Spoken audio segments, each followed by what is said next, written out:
সবাই ভালো সুস্থ আছে, তোর মতো ভালো সুস্থ আছে। তো দেখতে পাচ্ছি তৃতীয় রমজান অনুযায়ী তো ওই দিয়ে দিছে, খাবার দিয়েছে। তো দেখতে পাচ্ছেন মতো আলু চপ এখানে এখানে ডিম চপ, এখানে আলুর চপ, এখানে বুট, তারপরে পেঁয়াজ, এই যে পেঁয়াজ, তারপরে এখানে আলুর চপ, এখানে বেগুন, এই যে বেগুন দেখতে পাচ্ছেন, বেগুন দেওয়া হয়েছে। আর এখানে কি দেখতে আপনারা অনেকেই বলতেছেন এটা কি? এটা হচ্ছে টমেটো সস। এখানে খেজুর দিয়েছে। টমেটো সস বলতে টমেটো সস, হ্যাঁ টমেটো সস এটা হচ্ছে ঘরোয়া টমেটো সস।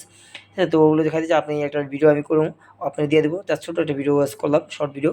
তো আজকে ভিডিও করবো না, কি ভাবছিলাম ভিডিও করবো। তো যদি দেখতে চান অবশ্যই কমেন্ট করে দিন, আমরা এই ভিডিও আপনাদের দেখাবো করে আজকে এই আর কি, ঠিক আছে? তো এই আর কি, এত যে কমেন্ট করে দিন আজকে আমার ভিডিও, শর্ট ভিডিওটা কিরকম লাগছে। আর চ্যানেলটি সাবস্ক্রাইব করে দিন, ভিডিওটি ভালো লাগে একটু হলেও ভিডিও লাইক দেন। হ্যাঁ, আর কমেন্ট করে দেবেন, ঠিক আছে? এই ভিডিওটি কেমন লাগছে আজকে ভিডিওটি। বড় ভিডিও ছিল, বড় ভিডিও করতে পারলাম, তার জন্য দুঃখিত। মোবাইলে চার্জ নেই, তো এই মধ্যে 5-6% মতো চার্জ, 5% চার্জ নেই, ঠিক আছে? তো যাই হোক, আপনার সবাই অনেক ভালো সুস্থ হবে। আর রমজানের অনেক অনেক শুভেচ্ছা, ঠিক আছে? আর নতুন নতুন ভিডিও আসবে ইনশাল্লাহ। যদি দেখতে চাও অবশ্যই কমেন্ট করে দেন।